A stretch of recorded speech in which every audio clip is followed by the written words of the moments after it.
Good evening, fellow students. This is Eric Cornett for the ENT 630 Entrepreneurial Program. This evening we're going to be taking a fascinating look into the wonderful world of general ledgers and charts of accounts.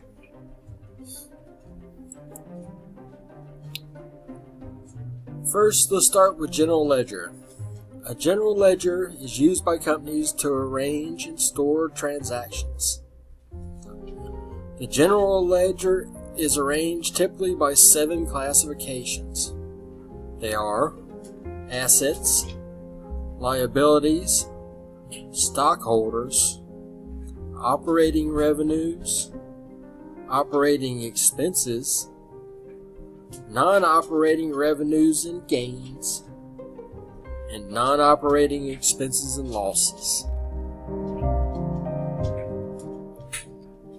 Here on the right we see an example of a general ledger, with some of the topics being cash operating, cash savings, and accounts receivable.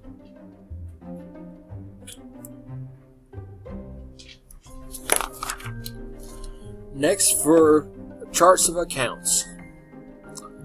A chart of account lists all accounts that are found in the general ledger.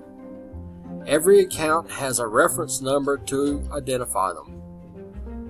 Accounts such as liability accounts, expense accounts, cost of goods, other revenues, or expense accounts gets documented by a reference number.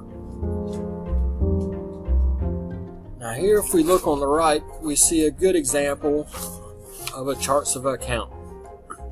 There are 3 main areas on this I would like to look at just briefly. The first being the reference number, and if you look at the reference number, you can see how they're spread at different increments. That will allow for ease of expanding or adding new account numbers. Next is account title, which tells what the account number represents, and then description and explanation of accounts. With the description and explanation of accounts, let's kind of slip down under the account title, supplies, expenses. And it says the cost of supplies used up during the accounting period.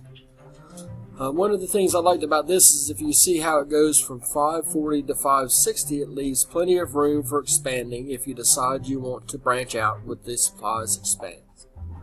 And this can be done like if you want to set up an account for like equipment rental or something different like fuel costs or things of that nature.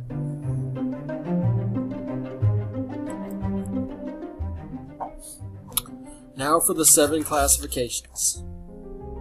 First was assets, and in this category things are listed like land, equipment, cash, or accounts receivable. Liabilities is next with loans, bond payable, or accounts payable. Third is the stockholder equity. This is retained earnings and common stocks. Operating revenues come next and are product sales and fees for sales. Operating expenses are next, and they hold depreciation, rent, and salary expenses. Second to last is non-operating revenues and gains. In this section, gains on sales of company vehicles and investment incomes are a couple examples. Finally is the non-operating expense and losses.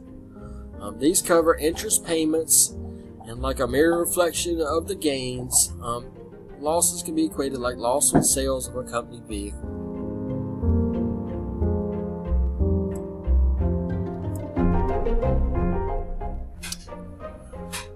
The general ledger accounts has 2 different categories.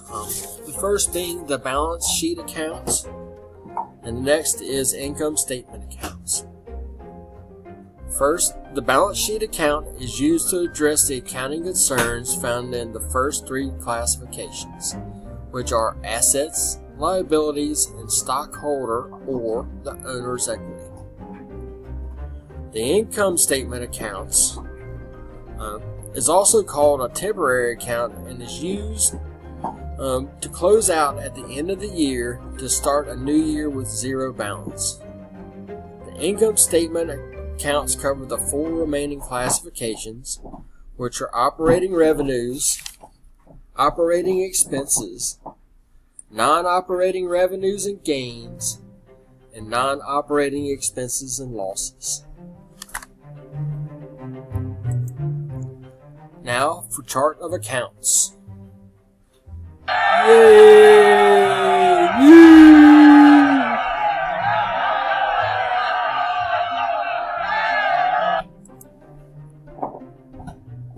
Defining accounts.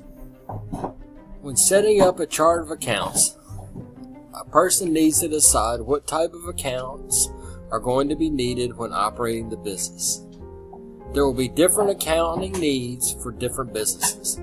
For example, a business that deals in retail might need an account for purchasing its stocks, while a manufacturing business might have several accounts to cover all of its different manufacturing costs. Many different business groups support using the same type of accounting software to establish a standard of comparisons among similar businesses. There are many different software options that will predefine accounts secondary to what type of business it is.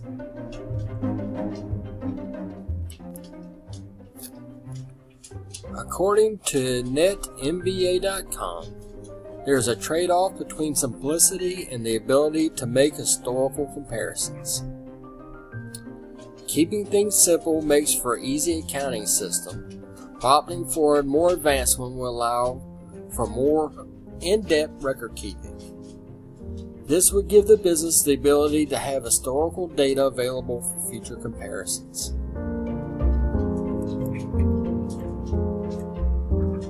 When setting up a chart of accounts, one of the areas that you might want to look into is the accounting order. When setting up a balance sheet, it is best to follow norms and list the most fluent assets first. Also consider placing the accounts that have a closer relationship to the business at the beginning.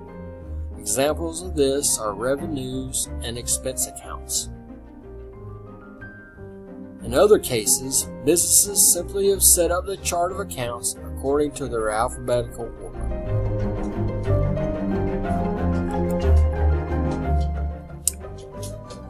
For some final thoughts, when setting up a chart of accounts, there will be many different avenues to choose from.